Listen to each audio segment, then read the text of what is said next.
सीताराम सीताराम सीताराम हरे सीताराम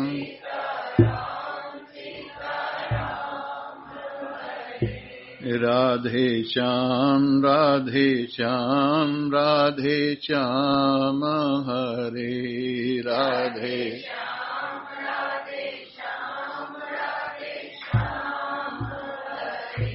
सीताराम सीताराम सीताराम हरे सीताराम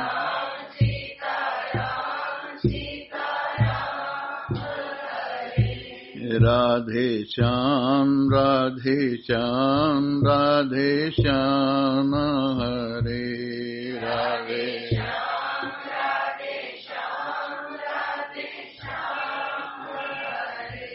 एक घड़ी आधी से पुनियाद एक घड़ी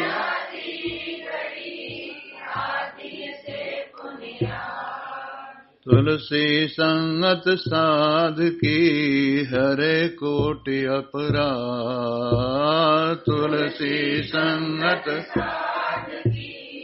हरे कोटि सीताराम सीताराम सीताराम हरे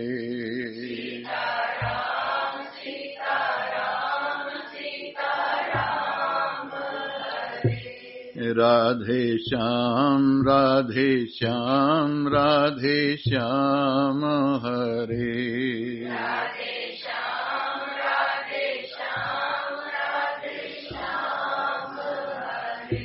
धन यौवन उड़ जाएंगे जैसे उड़े कपूर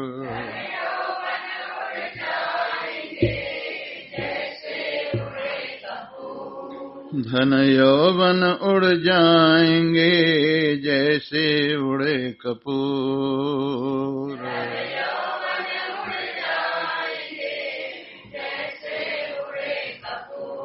नारायण हरि को भजो क्यों चाटो जग धूर नारायण हरि को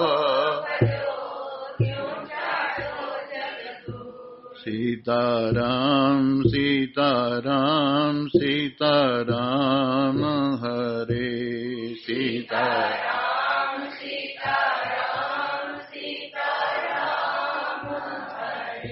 राधे श्याम राधे श्याम राधे श्याम हरे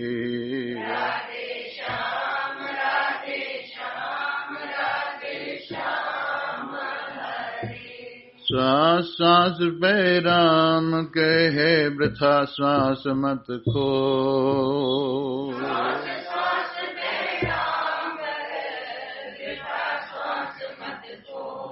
ना जाने या सांस को आवन होय न होय ना जाने या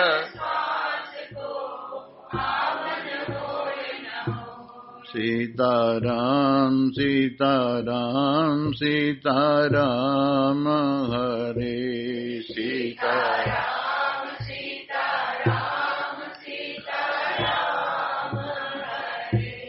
राधे श्याम राधे श्याम राधे श्याम हरे राधे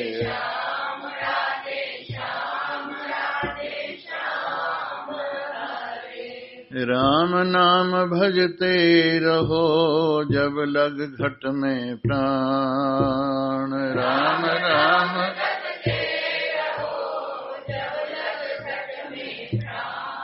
कभी तो दीन दयालु के भनक पड़ेगी कान कभी तो दीन दयालु के सीताराम सीताराम सीताराम हरे सीताराम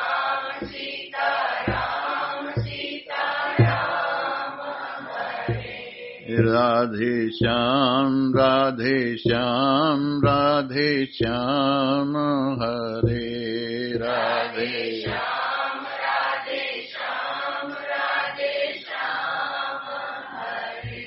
दो बातों को भूल मत जो चाहे कल्याण दो बातों को भूल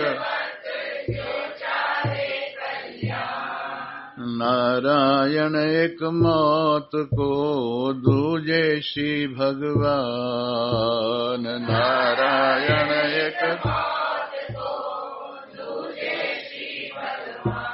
सीताराम सीताराम सीताराम हरे सीताराम सीताराम सीताराम हरे राधे श्याम राधे श्याम राधे श्याम हरे राधे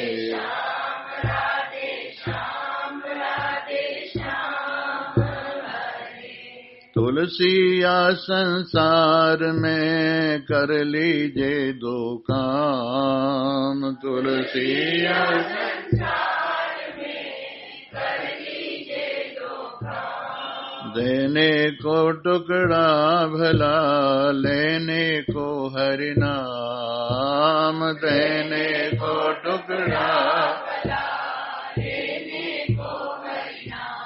सीताराम सीताराम सीताराम हरे आई बैठी बैठी सीताराम सीताराम हरे राधे श्याम राधे श्याम राधे श्याम हरे राधे श्याम राधे श्याम राधे श्याम सीताराम सीताराम सीताराम हरे सीताराम सीताराम सीताराम हरे राधे श्याम राधे श्याम राधे श्याम हरे राधे श्याम राधे श्याम राधे श्याम पर धन मिट्टी जान ये पर त्रिया मात समान पर धन मिट्टी जान ये पर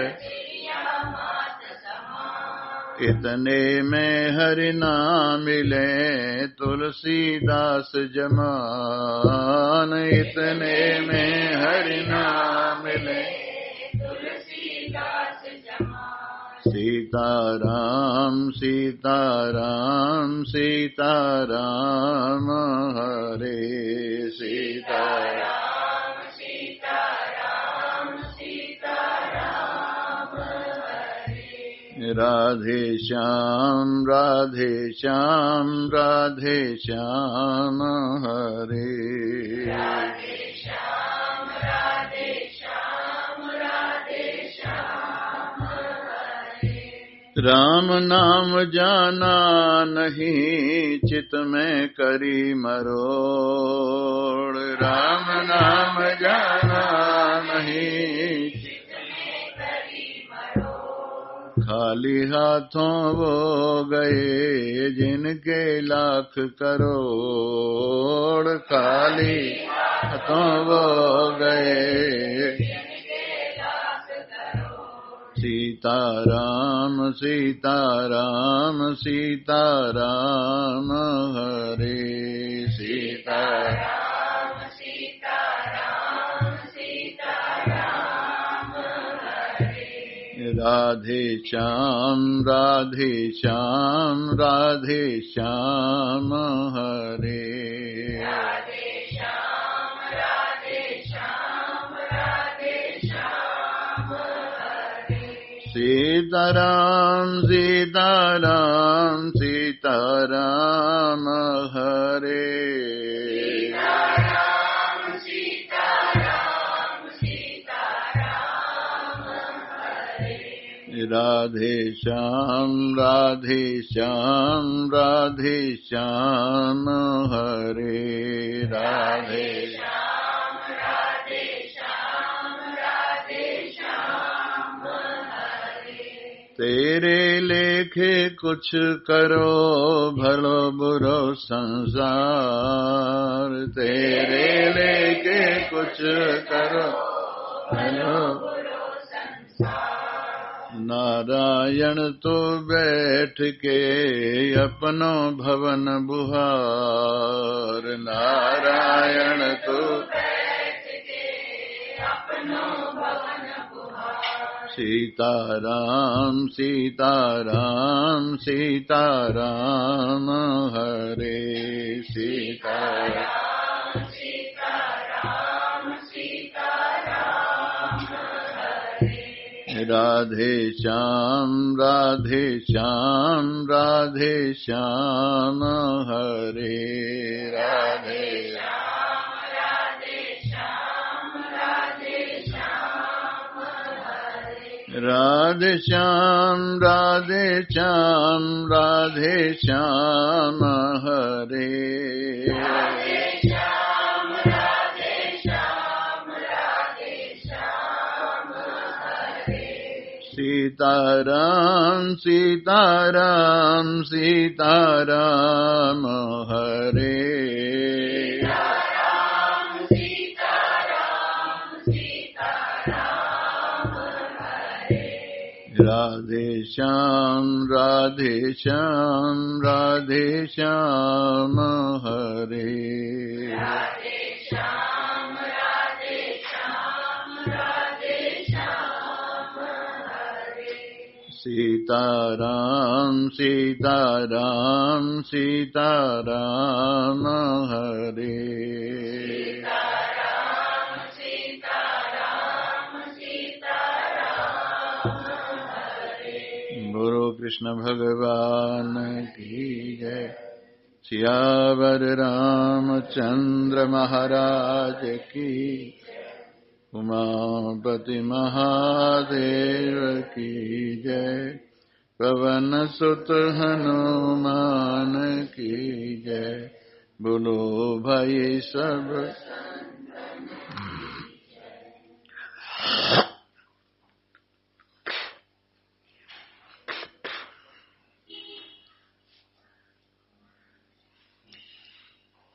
थोड़ा इधर को होके बैठ जाए, इधर आ जाए, आगे हो जाए आप जरा।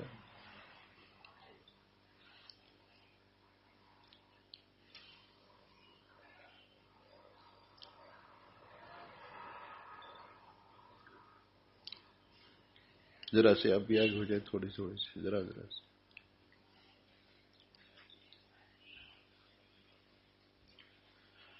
जय हो।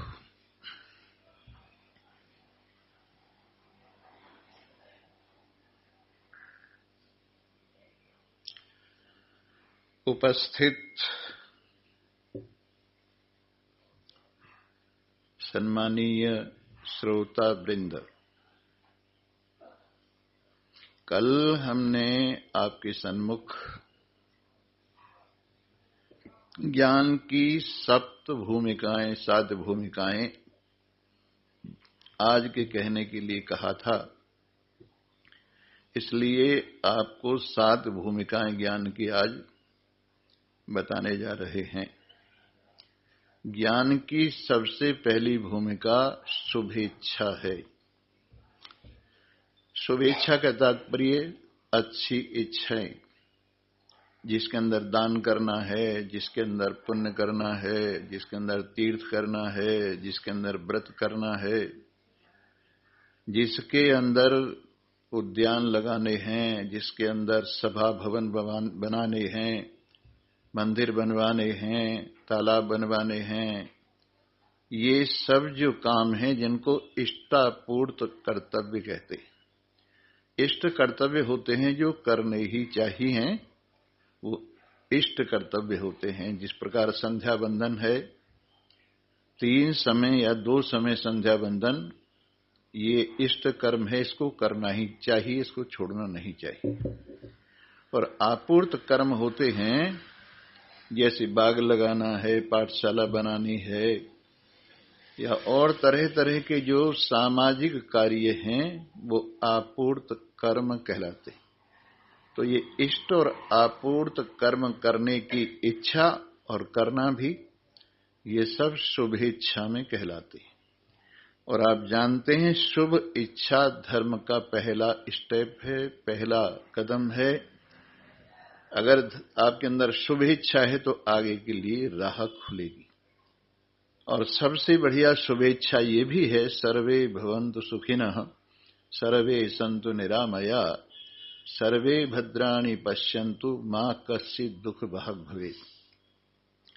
भगवान से प्रार्थना करें सब लोगों के लिए, सर्वे भवन्तु सुखिनः, हे परमात्मा देव सभी सुखी हों। सर्वे सन्तु निरामया, किसी को किसी प्रकार का शारीरिक या मानसिक कष्ट न हो। सर्वे भवन्तु सुखिनः, सर्वे सन्तु निरामया, सर्वे भद्राणि पश्यन्तु, सब अपने जीवन में अच्छा अच्छा ही देखें, उनके सन्मुख लौकिक और अलौकिक दोनों प्रकार का अच्छा संसार आए। मां कश्चित् दुख भाग् भवेत्, और किसी को दुख की प्राप्ति न हो। ये अगर शुभ इच्छा आपके हृदय में विराजमान रही तो आप आगे के लिए बढ़ेंगे। एक और सबसे बढ़िया बात आपको व्यवहार की बताते हैं, आत्मनः प्रतिकूलानि न परेशान समाचरित। सद्व्यवहार की एक कसौटी है, महाभारत में आता है, जो अपने प्रतिकूल हो वो व्यवहार हम दूसरों के साथ न करें। ये वास्तव में श्रेष्ठ कर्म कहलाता है, शुभ कर्म कहलाता है। यानी हम ये चाहते हैं कि हमारे साथ कोई झूठ न बोले, कपट न करे, और तरह तरह के हमारे साथ कोई दुर्व्यवहार न करे, न वाणी संबंधी दुर्व्यवहार हो, न मानसिक विचार संबंधी दुर्व्यवहार हो, न शारीरिक कर्म संबंधी दुर्व्यवहार हो। हम ये चाहते, तो जो हम अपने लिए चाहते हैं और जो हमें अच्छा लगता है वो हमें दूसरों को परोसना चाहिए। जिस तरह से भोजन होता है, आपको जो भोजन अच्छा लगता है वो दूसरे को खिला के आप प्रसन्न होते हैं, वैसे व्यवहार भी हमें ऐसा ही करना चाहिए जो हमें अपने साथ कराना अच्छा लगता है। तो इसी प्रकार से ये शुभेच्छा आप में विराजमान हो गई तो आपके हृदय के अंदर धीरे धीरे धीरे धीरे वैराग्य का जागरण होगा। हमारे शास्त्रों में स्पष्ट कहा है कि जो निष्काम भाव से शुभ कर्म करते हैं, निष्काम भाव से इष्टापूर्त कर्तव्य का पालन करते हैं, उनके हृदय में वैराग्य अवश्यमेव जागृत होता है। इसलिए वैराग्य जो प्राप्त होता है हमें शुभ इच्छा का फल ही है।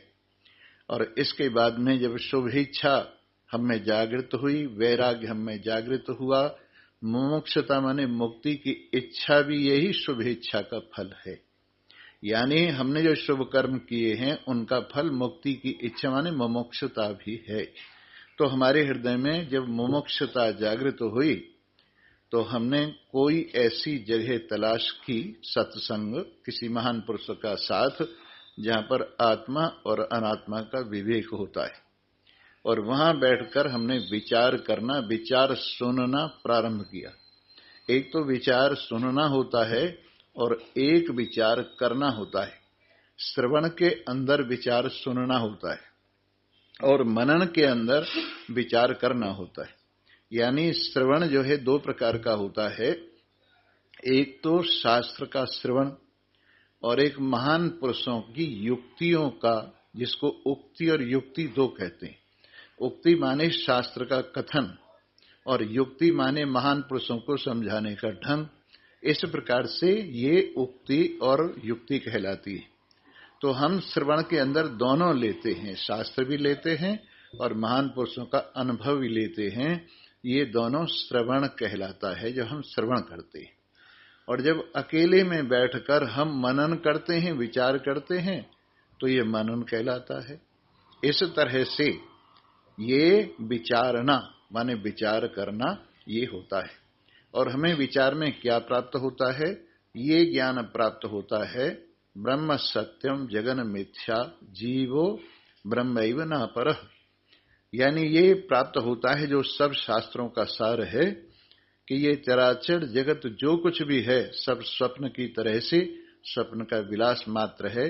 दिखाई तो देता है पर वास्तव में इसमें है कुछ नहीं। इस प्रकार से हम जब विचार करते हैं तो हमारे हृदय के अंदर सार और असार को समझने की एक योग्यता हो जाती है। और इसके बाद में फिर तन्मानसा तीसरी कहना चाहिए भूमिका है ज्ञान की। और तन्मानसा के अंदर हम अपने आप में आत्मा की दृढ़ता करते जाते हैं और अनात्मा की अपने आप में से धीरे धीरे कमी करते जाते हैं। जो अनात्म चिंतन है उसकी कमी करते हैं। और अनात्म चिंतन ऐसे ही जैसे शरीर के बारे में चिंतन है या संतान के बारे में चिंतन है या और तरह तरह की सांसारिक जो चिंतन है वो सब प्रकार के चिंतन अनात्म चिंतन कहलाती। तो अनात्म चिंतन हम कम करें और आत्म चिंतन अधिक से अधिक बढ़ाएं, इसको तन्मानसा कहते हैं। और तन्मानसा का फल है धीरे धीरे धीरे धीरे अपने स्वरूप आत्मा में निष्ठा बढ़ती जाती है और धीरे धीरे धीरे धीरे अज्ञान की धूल झड़ती जाती है, अनात्म प्रपंच की धूल झड़ती जाती है। और इस प्रकार आप देखते हैं कि आपको अब धीरे धीरे अपने स्वरूप में निष्ठा बढ़ती हुई चली जा रही है। तो इसको हम कह सकते हैं चौथी भूमिका आती है सत्वापत्ति, सत्व में स्वरूप में स्थिति। धीरे धीरे तन्मानसा होते होते धीरे धीरे आत्मा में निष्ठा बढ़ते बढ़ते धीरे धीरे देहाध्यास कम होते होते धीरे धीरे आत्माभ्यास होते होते आप सत्व में स्थित हो जाते हैं। और ये सत्वापत्ति चौथी भूमिका है। आप निश्चय जानिए जब आपके अंदर ये चौथी भूमिका जागृत होती है तो अब आप नीचे की तरफ नहीं गिरेंगे। यहाँ चौथी भूमिका को प्राप्त होते ही कोई भी साधक नीचे की तरफ नहीं गिरेगा और सत्व में स्थित हुआ हुआ आगे की भूमिका जो असंशक्ति है पांचवी भूमिका उसको प्राप्त करेगा। पांचवी भूमिका के अंदर संसार में रहता तो है पर किसी वस्तु की उसे लालच नहीं रहती। सारी वस्तुओं को काम चलाऊ समझता हुआ, सारी वस्तुओं को केवल यूं ही टेम्परेरी समझता हुआ काम चलाता है, लेकिन कहीं किसी वस्तु में और न किसी व्यक्ति में कहीं भी उसका मन अटकता नहीं है, संसक्त नहीं होता है, आसक्ति युक्त नहीं होता है। ऐसी ये असंशक्ति पांचवी भूमिका है। ये दोनों भूमिकाएं जीवन मुक्ति की भूमिकाएं। जो तीन पहली भूमिकाएं हैं वो तो साधना है जिसमें शुभेच्छा है, विचारणा है, तन्मानसा है। ये तीनों साधन रूप हैं। और सत्वापत्ति और असंशक्ति ये दोनों जीवन मुक्ति की यानी स्थितियां हैं। जीवन मुक्त पुरुष जो होता है सत्व में माने अपने स्वरूप में सदा स्थित रहता है, उसका मन जरा सा भी डमाडोल नहीं होता है, ऐसे वो सत्व में स्थित हो जाता है। और फिर संसार में असंशक्ति संशक्ति जरा सा और आगे को हो जाए, कोई बात नहीं, आराम से बैठ, आप तो सुनी बैठे रहिए, कोई बात नहीं। बोलो सच्चिदानंद। जी हाँ, तुम्हें आपको बता रहा था कि असंशक्ति, संसार में कहीं भी आसक्ति नहीं रहती। संसार में बिल्कुल कमल पत्रवत रहता है। जिस प्रकार से कमल का पत्ता जो होता है उसके ऊपर पानी नहीं आता, पानी अगर आए तो फौरन नीचे चला जाता है, उसी प्रकार से ज्ञानवान इस संसार में रहता है। और ऐसे रहता है जैसे कोई धर्मशाला में रहता है। धर्मशाला में जैसे कोई व्यक्ति रहता है और वहां की वस्तुओं का उपयोग करता है, वहां के वस्त्रों का, वहां की चारपाई का उपयोग करता है, वहां के नौकर चाकरों का उपयोग करता है, लेकिन फिर भी किसी वस्तु को अपना नहीं समझता है। उसके दिल में ऐसा भाव नहीं होता है कि इसमें से मैं कुछ उठाकर ले जाऊं। ये जो स्थिति है ये असंशक्ति की स्थिति है। और फिर धीरे धीरे धीरे ये नशा जो बढ़ता है तो पदार्थाभाविनी इन सांसारिक पदार्थों का अभाव होने लगता है। इनमें आत्मदृष्टि इतनी पक्की होने लगती है, इनमें ब्रह्म दृष्टि इतनी पक्की होने लगती है कि नाम रूप का एकमात्र परिपूर्ण रूप से तिरस्कार हो जाता है। जैसे हमें प्याला है, प्याला दिखाई दे रहा है तो प्याले का नाम प्याला और उसका रूप जो दृष्टि से दिखाई देता है नाम रूप कहलाता है। लेकिन उसके अंदर जिससे वो बना है वो मिट्टी हमारे यहां यूं समझिए कारण रूप से मिट्टी है और कार्य रूप से प्याला है।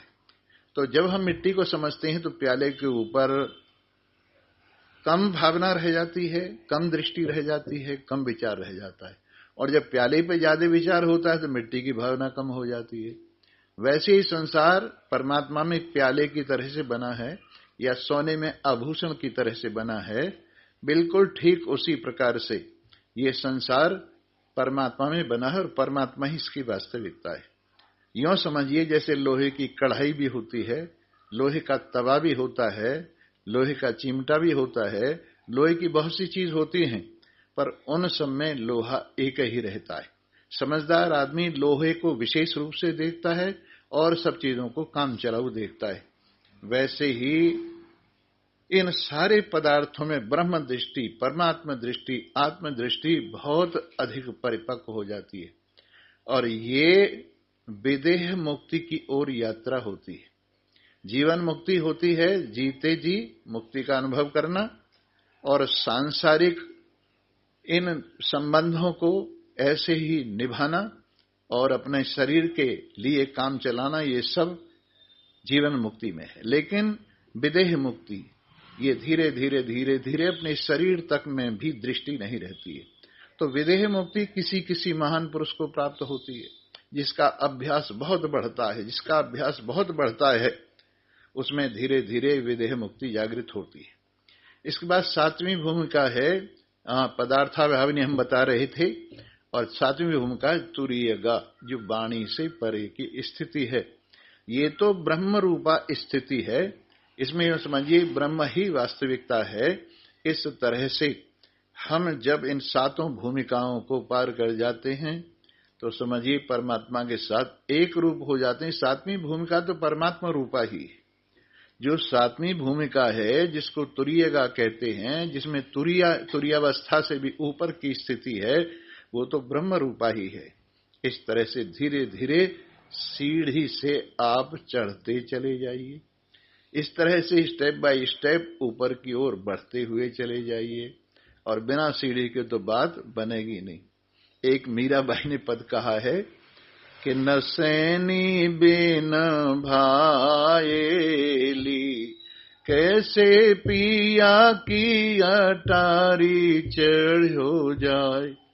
न सैनी बिन भाएली कैसे पिया की अटारी चढ़ो जाए।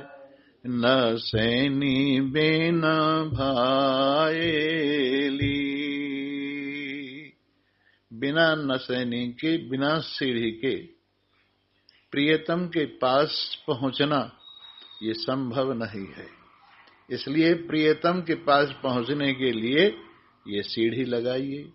एक बार हमने और एक सीढ़ी बताई थी, और वो सीढ़ी बताई थी इस तरह से, किसी ने एक महान पुरुष से पूछा कि भवसागर से व्यक्ति कैसे पार हो सकता है, कैसे मुक्ति होती है। तो उन्होंने कहा जब अपने स्वरूप का बोध होता है, जब अपरोक्ष ज्ञान अपने स्वरूप का होता है तो कल्याण हो जाता है, मुक्ति प्राप्त हो जाती है। कहने लगे अगर ये भी न हो तो फिर परोक्ष ज्ञान होना चाहिए, ये भी न हो तो फिर निर्गुण उपासना करनी चाहिए, ये भी न हो तो फिर सगुण उपासना करनी चाहिए, ये भी न हो तो निष्काम शुभ कर्म करने चाहिए, और ये भी न हो तो सकाम शुभ कर्म करने चाहिए, और ये भी न हो तो जी और मर। यानी ये यहां से शुरू कीजिए। पहले सकाम शुभ कर्म करते हैं, इच्छाओं को लेकर शुभ कर्म करते हैं, और ये आम जनता में देखा ही जाता है। वेद ने इन व्यक्तियों को, साधारण व्यक्तियों को धर्म के पथ पर लगाए रखने के लिए सकामता का बहुत वर्णन किया है कि इस कर्म का ये फल है, इस कर्म का ये फल है, इस कर्म का ये फल है, और 80,000 श्रुतियां कर्म कांड में निवृत्त हो गई। 80,000 वेद की श्रुतियों ने कर्म कांड का वर्णन किया है कि इस कर्म का ये फल है, इस कर्म का ये फल है, इस यज्ञ का ये फल है, इस यज्ञ का ये फल है। इस तरह से साधारण व्यक्ति के लिए धर्म पर आरूढ़ होने के लिए सकामता ही होती है। इच्छा लेकर ही व्यक्ति कोई काम करता है, फिर धीरे धीरे धीरे धीरे उसके हृदय में इन विषयों से वैराग्य होने लगता है। और इस लोक के जैसे विषय विनाशी हैं, वैसे परलोक के विषय भी विनाशी हैं। जैसे यहां पर संसार है, वैसे वहां पर भी संसार है। जैसे यहां राग द्वेष है, वहां भी राग द्वेष है। जैसे और दुर्वासनाएं यहां देवताओं में भी हैं। इसलिए उसका मन जब किसी कर्म के फल की इच्छा वाला नहीं रहता, निष्काम हो जाता है, तो ये निष्काम शुभ कर्म कहलाता है। और निष्काम शुभ कर्म से ये हमारे हृदय में जो मल दोष है दूर हो जाता है। मल दोष क्या है? करने का अभिमान, मैं करता हूं, इस दोष का नाम मल दोष है। जब निष्काम भाव से शास्त्र विहित शुभ कर्म व्यक्ति करता है तो उसका मल दोष दूर हो जाता है। बिना कर्तृत्व के परमात्मा अर्पण बुद्धि से, बिना फल की इच्छा के इन कर्मों को सबके भले के लिए जो करता है उसका अभिमान दूर हो जाता है। और इस तरह से मल दोष से वो खाली हो जाता है, साफ हो जाता है। इसके बाद उपासना से विक्षेप दोष दूर होता है। और आपको उपासना बताई हमने 3 प्रकार की, एक सगुण उपासना, एक निर्गुण उपासना, एक अहंग्रह उपासना। सगुण उपासना कौन सी है? जिसमें भगवान का कोई भी रूप जो आपको अच्छा लगता हो, उस रूप को और जो नाम आपको अच्छा लगता हो उस नाम को आप अपने हृदय में धारणा करके चिंतन करें। बाहर भी आप अपने इष्ट देव की मूर्ति रख सकते हैं। और इस तरह से पहले ये सगुण उपासना होती है। गुण सहित भगवान में गुणों का सन्निधान करके, मान करके जो उपासना है वो सगुण उपासना कहलाती है। तो आप सगुण उपासना करते करते धीरे धीरे धीरे धीरे निर्गुण उपासना की ओर बढ़ते हैं। सत्संग लगातार सुनते रहना चाहिए। और निर्गुण उपासना में परमात्मा में से नाम और रूप दोनों जो हमने परमात्मा में मन लगाने के लिए संस्थापित किए थे, माने थे, सपोज किए थे, वो निवृत्त हो जाते हैं। और भगवान की एकता का सब नामों के द्वारा, सब रूपों के द्वारा एक ही भगवान है, अलग अलग भगवान नहीं है, ऐसे एक निराकार भगवान में जो आस्था हो जाती है और अपने आप में से भी धीरे धीरे नाम रूप की कल्पना शांत होती जाती है। और ऐसे ये निर्गुण निराकार का जो ध्यान है, भक्ति है, प्रेम है, वो सब कहलाता है निर्गुण उपासना। फिर इसके बाद में है अहंग्रह उपासना। हमने किसी जगह किन्हीं महान पुरुष से सुना, अहम ब्रह्मास्मि, मैं ब्रह्म हूं, ये उपदेश कर रहे थे वो। और हमने ये धारणा परिपक्व कर दी। अभी हमें बोध नहीं हुआ है, ज्ञान नहीं हुआ है कि मैं ब्रह्म हूं, पर विश्वास से, श्रद्धा से हमने अहम ग्रह उपासना, अहम को ब्रह्म समझ करके उपासना करना, बार बार चिंतन करना, अहम ब्रह्मास्मि, अहम ब्रह्मास्मि, अहम ब्रह्मास्मि, ये है निर्गुण यानी अहम ग्रह उपासना। तो ये 3 प्रकार की उपासनाएं हुई, सगुण उपासना, निर्गुण उपासना और अहम ग्रह उपासना। इन उपासनाओं का फल है विक्षेप की निवृत्ति, यानी मन की चंचलता को शांत करने के लिए उपासना आपके काम आती है। और जिस तरह से दर्पण साफ होना चाहिए और हिलने वाला नहीं चाहिए, आप मुंह देखना चाहेंगे तो एक तो दर्पण साफ होना चाहिए, मैला नहीं होना चाहिए। और इसके बाद दूसरी बात यह है कि हिलने वाला नहीं होना चाहिए, एकाग्र होना चाहिए आपके मुख के सामने। तीसरी चीज और रहेगी जिसको हम आवरण कहते हैं। और आवरण क्या है? अपने आप को और परमात्मा को अलग अलग समझना, ये आवरण ही है। और ये परोक्ष ज्ञान से धीरे धीरे निवृत्त होता है। ज्ञान 2 प्रकार का, एक परोक्ष ज्ञान, एक अपरोक्ष ज्ञान। भगवान के अस्तित्व में विश्वास होना, भगवान है इस बात में विश्वास होना, ये आपका परोक्ष ज्ञान है। और फिर धीरे धीरे आप और भगवान की एकता होना, यानी परमात्मा कौन है। 2 प्रकार का आवरण है जो निवृत्त होता है। एक असत्वापादक आवरण है। असत्वापादक आवरण कहते हैं भगवान में विश्वास न होना, परमात्मा में विश्वास न होना, अपने आत्मा में विश्वास न होना, ये सब जो है ना असत्वापादक आवरण है, और ये परोक्ष ज्ञान से निवृत्त हो जाता है।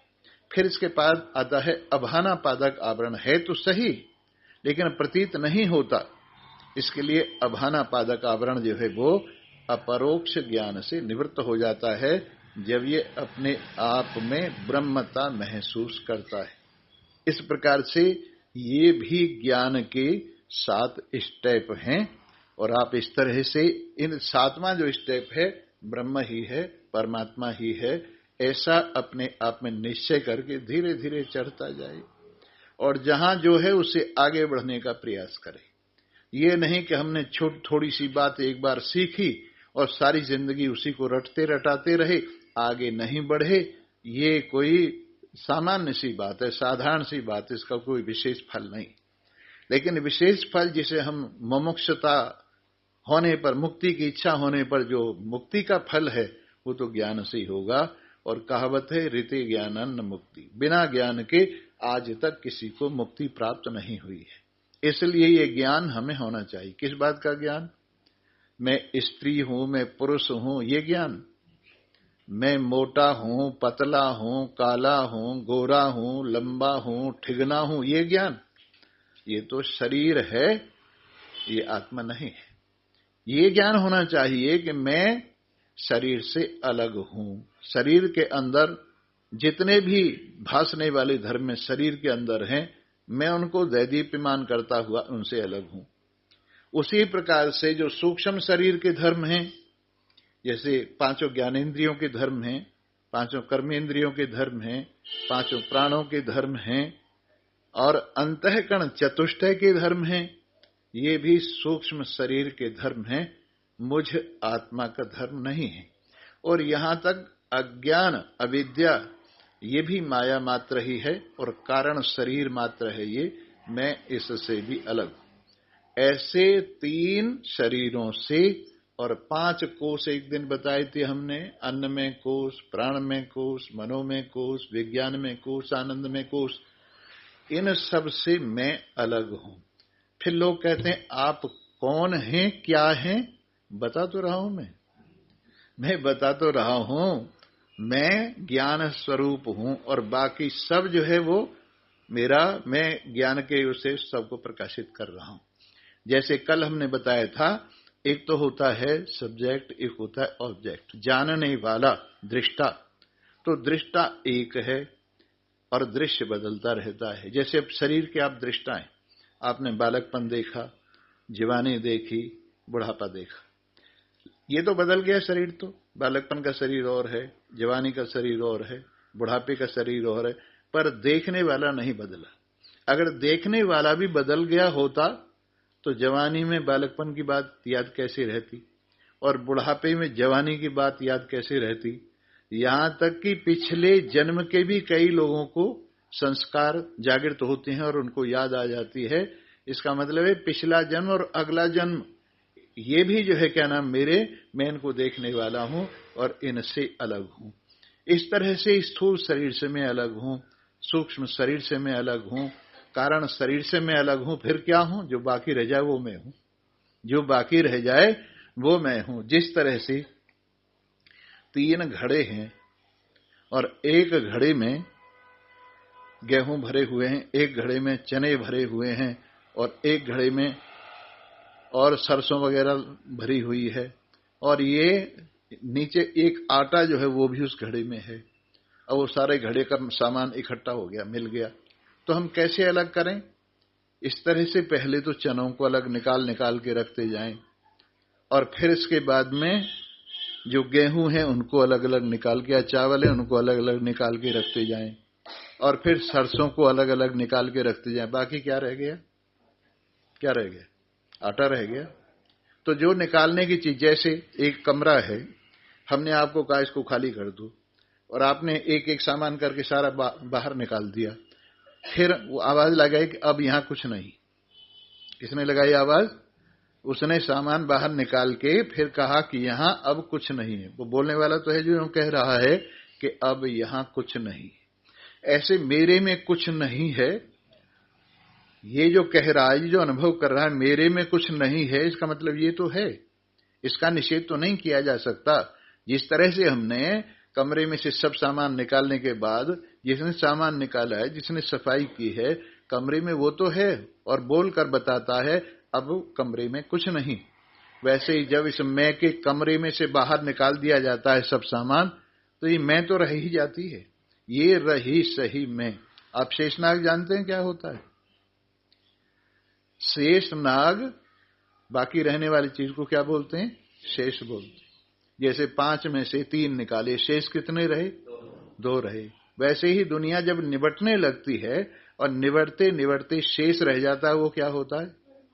शेषनाग होता है। और शेषनाग पर परमात्मा बैठे, समझे ना? शेषनाग पर परमात्मा सोए हुए हैं, तो वो शेष क्या हुआ? बाकी रहने वाला, बाकी रहने वाला, इसको शेष, क्योंकि शेष नीचे आता है, शेष नीचे आता है। शेषनाग कहाँ है? दुनिया को धारण किए हुए सबके नीचे विराजमान है, पाताल लोक से भी नीचे विराजमान है। ऐसे शेष कौन? नारायण ही है, जैसे इन्होंने कहा। तो शेष नारायण ही है, तो जो शेष रह जाता है वही शेषनाग है, नीचे आता है, सबके नीचे। सब कुछ इस पर कल्पित है और ये सब में वास्तविक है। सब कुछ इसमें कल्पित है, ये सब में वास्तविक है। इस तरह से जब आप अपने आप को बिल्कुल खाली कर देते हैं, तब आप अकेले ही रह जाते हैं और वही संसार का मूल है। और संसार के इस ख्याल को, नाम रूप को एक तरफ बाधित करने पर देखा जाए तो वही आज भी है, वही पहले भी है और वही आगे भी है।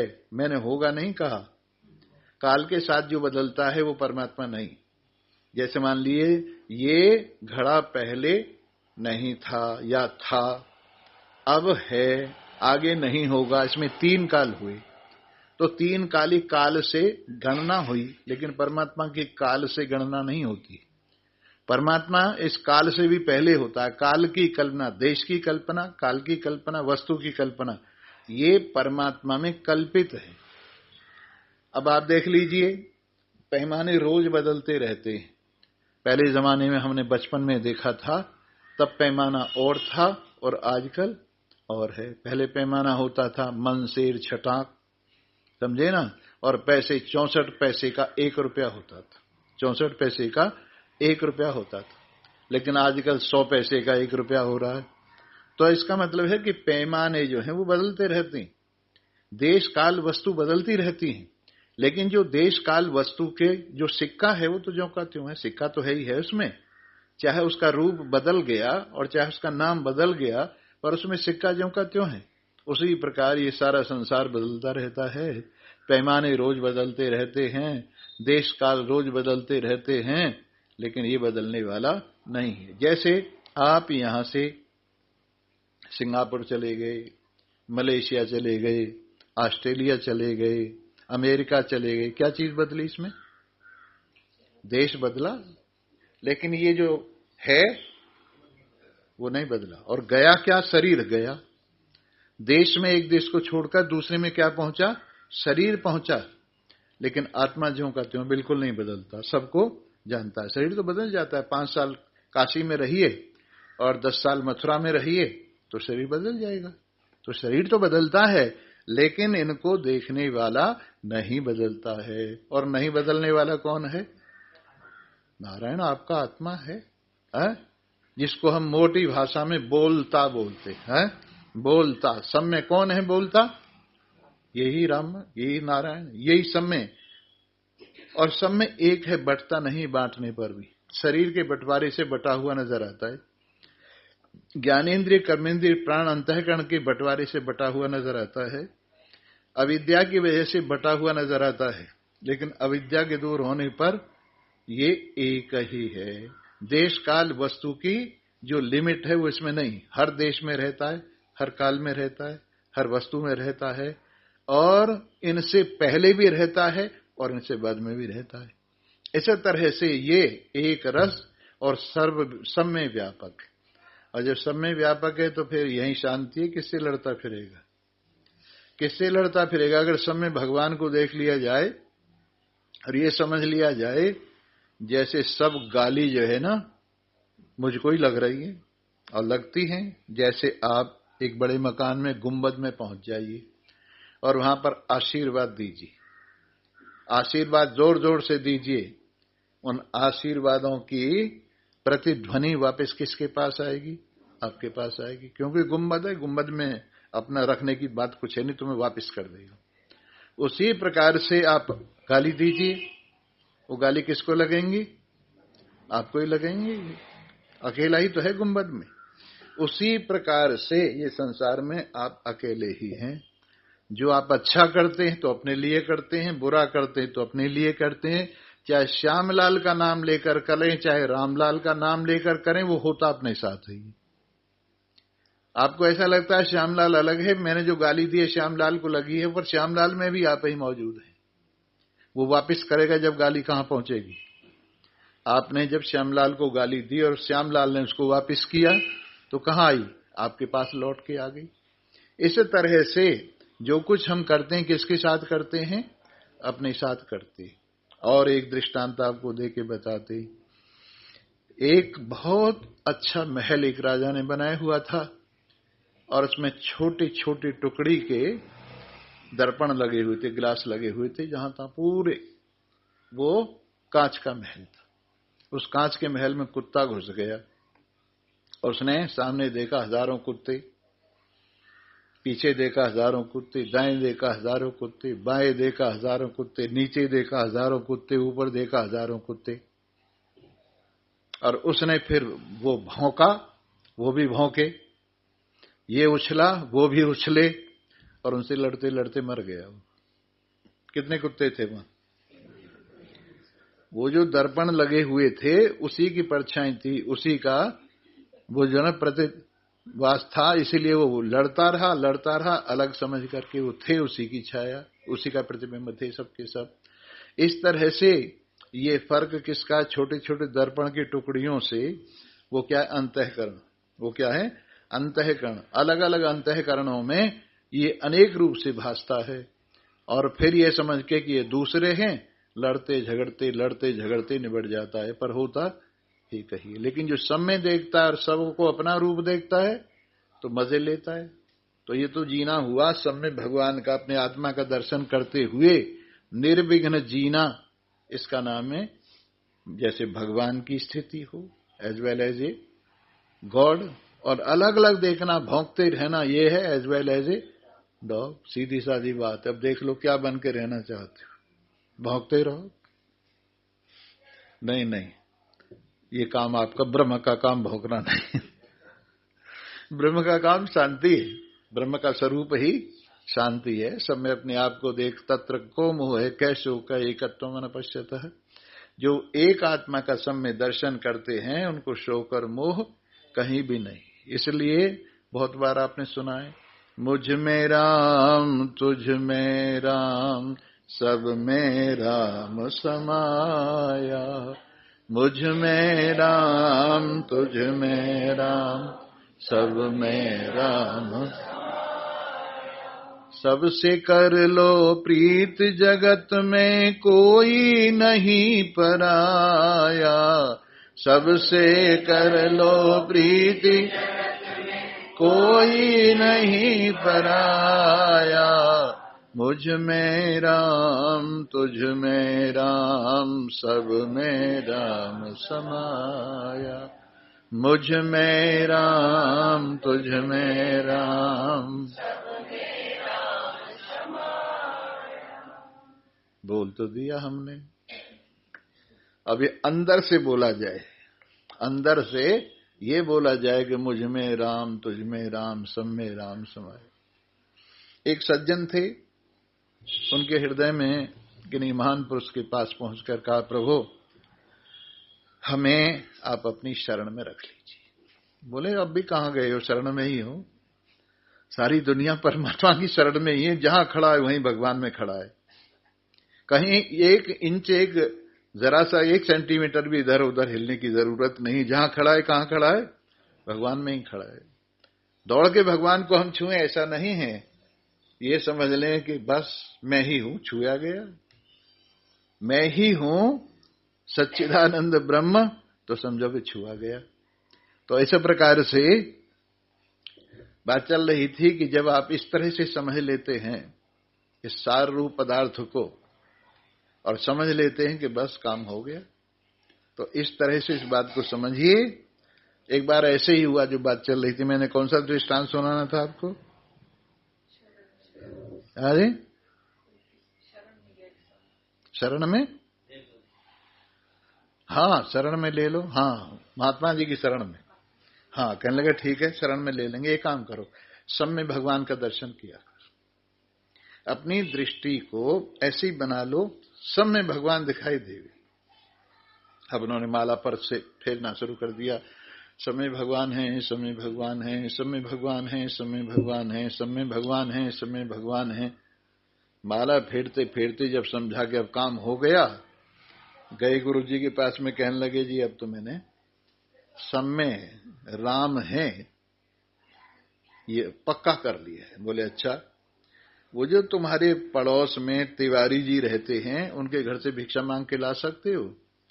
अरे बाबा वो तो हमारा जन्म जन्म का दुश्मन है, हम उसके घर कैसे जाएंगे भिक्षा मांगने के लिए? तो हो गया सब में राम, सब में राम हो गया। जाओ अगर तुम उनके यहां भिक्षा ला सको। तब उनको धक्का लगा कि वास्तव में कहना और है और करना, और खैर उन्होंने किया भी। अभिमान छोड़कर तिवारी जी के अपने पड़ोसी के घर गए और कहने लगे भाई साहब हमें भिक्षा दो। बोले वो भी उन्होंने पहचान लिया, सब वो भी बाहर निकल आए और उनके हृदय में भी प्रेम आ गया। कहने लगे भाई तुम? बोले बस अब जो है अब हमें भिक्षा दो और भगवान की सेवा संसार में आप भी भगवान का रूप। कहने लगे नहीं आप भी भगवान का रूप, नहीं आप भी भगवान का रूप। सारा झंझट दूर हो गया, अब जाने की जरूरत भी नहीं रही। जिस काम के लिए उन्होंने कहा था वो काम हो गया। वैसे ही जब मन से ऐसी भावना होती है तो मुश्किल, कोई आसान बात नहीं है।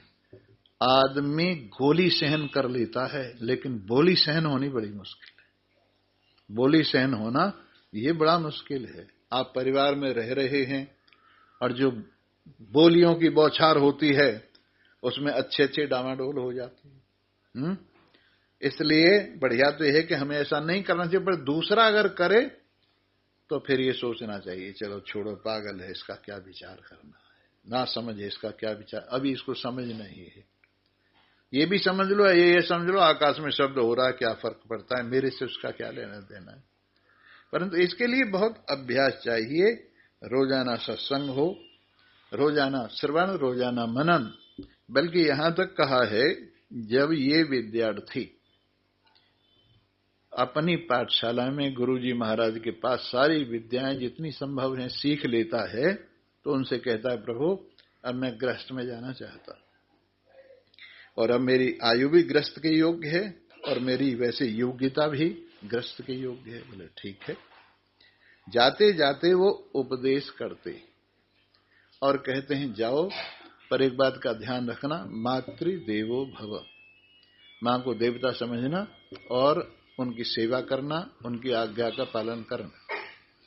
पितृदेवो भव, पिता को देवता समझना, उनकी सेवा शुश्रूषा करना, उनकी आज्ञा का पालन करना। आचार्य देवो भव, आचार्य जिनसे तुमने शिक्षा ली है, जिनसे तुमने लौकिक और अलौकिक दोनों शिक्षाएं ली हैं, उनको समझना, परमात्मा देव समझना और उनकी सेवा पूजा करना, उनकी आज्ञा का पालन करना। फिर इसके बाद एक बात और कहते हैं कि स्वाध्यायान मां प्रमदितव्यम, स्वाध्याय से प्रमाद मत करना, स्वाध्याय से प्रमाद मत करना। वैसे तो मैं पूरे कर देता हूं। एक अतिथि देवो भव, अतिथि को देवता समझना, जिसकी कोई तिथि नहीं, कोई साधु ब्राह्मण आ जाए तो उसकी सेवा करना। और महादेवो देवो भव, परमात्मा को परम देव समझकर अपना मन सदा उधर लगाए रखना। तो इन 5 देवों की गृहस्थ में पूजा होती रहनी चाहिए। और हम बात कर रहे थे कि इस प्रकार जब इसका मन ऐसा हो जाता, तगड़ा हो जाता, तब इसको कहा जाता है कि तू गृहस्थ में जा सकता है। पर गृहस्थ में जाते जाते भी स्वाध्याय से प्रमाद मत करना, सत्संग से प्रमाद मत करना, अगर श्रवण कराने की बात हो तो कराना, और जहां करने की बात हो वहां करना। दो चीज होती हैं, अगर आपको कहीं से अधिक मिलता है तो फिर सुनो, और कहीं से कम मिलता है तो सुनाओ। अगर मान लीजिए कोई आपकी बात ऐसी है कि उसके लिए आगे बढ़ने की चीज है तो सुनाओ, और तुम्हें भी जहां से आगे बढ़ने की प्रेरणा मिले, ये देखो यहां से मेरी उन्नति हो रही है, तो सुनो। इस तरह से भगवान श्री कृष्ण गीता में कहा है, जो मेरे इस ज्ञान को सुनता है और सुनाता है वो मुझे सबसे अधिक प्रिय है। जो मेरे इस ज्ञान को, गीता के ज्ञान को सुनता है और सुनाता है वो मुझे सबसे अधिक प्रिय है। और फिर हमारा अपना लाभ है, भगवान तो प्यार करते हैं, भगवान जरूर प्यार करेंगे तुम्हें, भगवान जरूर प्यार करेंगे तुम्हें। क्यों प्यार करेंगे? तुम प्यार करो उनको, उनकी बात को मानो। उनकी बात जो गीता में उन्होंने कही है, यो यथा मां प्रवदन्ते तांस तथैव भजाम्यहम्, जो जिस भाव से मुझे याद करता है मैं भी उसको उस भाव से ही याद करता हूं। तो इस तरह से जब हम इस संसार के व्यवहार में रहते हुए भी डामाडोल नहीं होते हैं, अपने आप में स्थित रहते हैं, तो जिंदगी का भरपूर मजा आ जाता है। जिंदगी का भरपूर मजा आ जाता है। और जिंदगी के भरपूर मजे में महान पुरुषों ने अपने आप को सदा आनंद में समझा है, सदा मुक्त में समझा है, और संसार के इस डामाडोल खेल में भी अपने आप को संभाल के रखा है। आपको यदि गाड़ी चलानी आती है तो फिर सड़क को गाली मत दीजिए, आप ठीक तरह से गाड़ी चला सकते हैं। गाड़ी ऊपर नीचे तो होगी लेकिन चलेगी ठीक। लेकिन आपको चलानी नहीं आती तो अच्छी सड़क को भी आप ये कहते हैं सड़क ठीक नहीं है। वैसे ही नाच न जाने आंगन टेढ़ा, इसलिए टेढ़ा आंगन है तो टेढ़ा नाच लेवे, और सीधा आंगन है तो सीधा नाच लेवे। जैसे समय हो उसके अनुसार बरतते हुए हर कीमत पर अंदर अपने आप की शांति बनाए रखना है। हर कीमत पर अपने आप में अपनी, जैसे सूर्य छिपते छिपते अपनी किरणों को वापस अपने में ले जाता है, उसी प्रकार से आप भी अपने इन संसार के बिखरे हुए मन संबंधों में जो बिखरा हुआ मन है धीरे धीरे निकालिए और अस्ताचल की ओर, परमात्मा की ओर बढ़ते जाइए। ये मनुष्य शरीर का सबसे बड़ा काम यही है कि आप अब के छुट्टी करके जाओ। अब के यहां से जो कुछ पहला रिकॉर्ड भरा हुआ है उसको तो बच जाने दो, और आगे इस रिकॉर्ड को मत भरने दो। इसके लिए जो भरने वाला वो है पुर्जा, उसको बंद कर दो, और जो बजने वाला है उसे बजने दो, और भरने वाले को बंद कर दो। बजने वाला बज के निबट जाएगा, और आप यही तस्य प्राणा प्रविलियन्ते, जिसको ज्ञान हुआ है वो किसी लोक परलोक में जाकर यही परमात्मा के साथ एक रूप हो जाता है, और ये मनुष्य जीवन का फल उसको प्राप्त हो जाता है।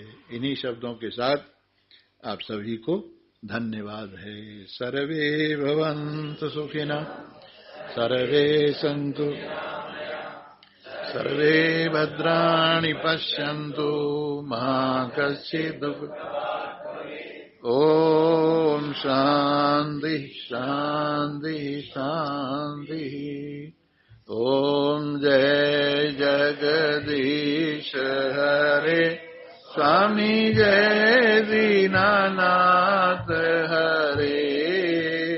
भक्त जनों के,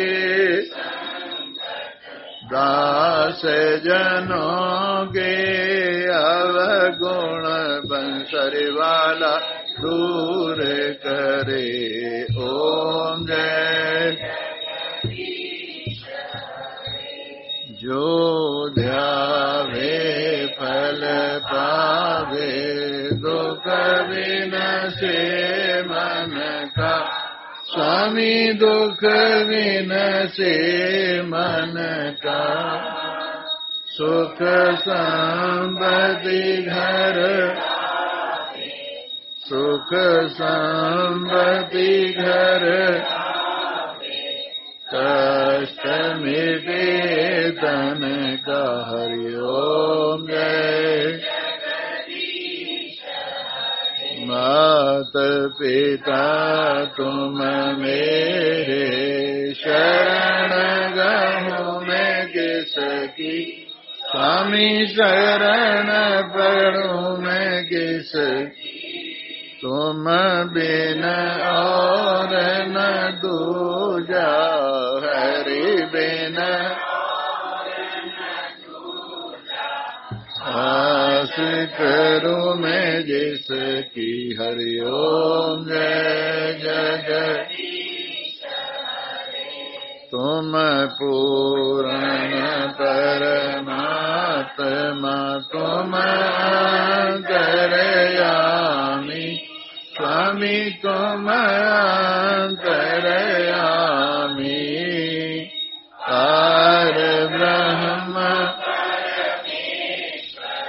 पूर्ण ब्रह्म परमेश्वर, तुम सबके स्वामी, हरि ओम। तुम करुणा के सागर, तुम पालन स्वामी, तुम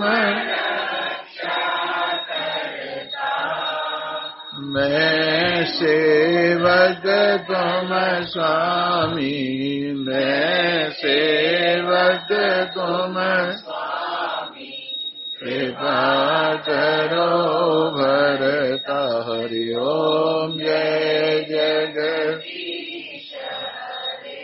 तुम हो एक अगोचर, सबके प्राणपति, स्वामी सबके प्राणपति,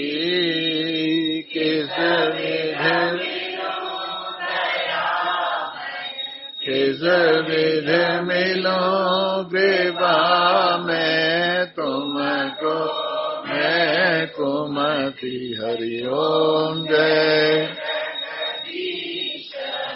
दीन बंधु दुख हरता ठाकुर तुम मेरे, स्वामी रक्षक तुम मेरे, अपने हाथ उठाओ, अपनी शरण लगाओ, द्वार पड़ा मैं तेरे, हरि ओम जय। विषय विकार मिटाओ, पाप हरो, स्वामी कष्ट हरो देवा, श्रद्धा भक्ति श्रद्धा प्रेम संगन की सेवा, हरि ओम जय। श्याम सुंदर जी की आरती जो कोई नर गावे, स्वामी प्रेम कहत शिवानंद स्वामी, भरत हरि स्वामी, मन वांछित फल पावे, हरि ओम जय। जय जगदीश हरे, स्वामी दीननाथ हरे, भक्त जनों के संकट दास जनों के, क्षण में दूर करे, ओम जय। त्वमेव माता च पिता त्वमेव, त्वमेव बन्धुश्च त्वमेव विद्या द्रविणं, त्वमेव त्वमेव सर्वं, त्वमेव सर्वं मम देव। कर्पूरगौरं करुणावतारं संसारसारं